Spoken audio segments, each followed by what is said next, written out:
The Honourable Wab Kinew, Premier of Canada, will now lay a wreath on behalf of... Dignitaries marched in first, followed by veterans and those still serving. A ceremony to honor First Nations, Métis and Inuit veterans in the heart of Winnipeg, a tradition here since 1994.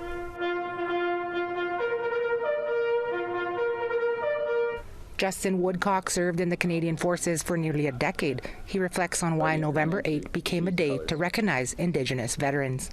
A disrespectful act that happened in 1991 where a group of First Nation veterans attended the National War Memorial Remembrance Day service in Ottawa and were denied their right to place their wreath. They were told to wait until after the ceremony was over.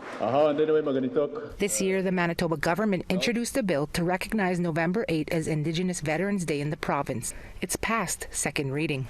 I was there and it was such an honor. Betsy Kennedy of War Lake First Nation is acting Grand Chief of the Assembly of Manitoba Chiefs. She says the recognition is a long time coming.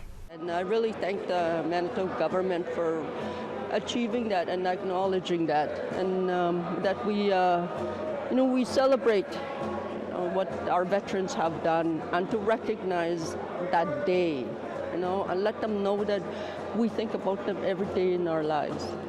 This ceremony also marking another first. It's the first time any Manitoba Premier has ever attended. Wab Kinew takes the time to reflect on the indifferences of the past. You think about First Nations people at that time didn't have the right to vote. And so people were there fighting for democracy, even though they had to come back here and work towards getting that right here in our homeland where we live. And so I think that that's just a powerful story for all Canadians to take some time to remember today. Remembering their contributions and making time for those veterans still alive is something Woodcock now does in his job with the Southern Chiefs organization. We try and look at all the needs of the First Nation veterans, and we base our program in the medicine wheel with the veteran in the center. So we want to make sure our program is looking at after the spiritual, emotional, physical, and mental well-being of our veterans.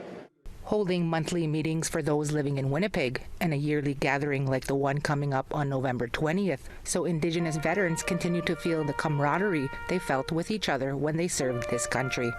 T.R. Wheatley, APTN National News, Winnipeg.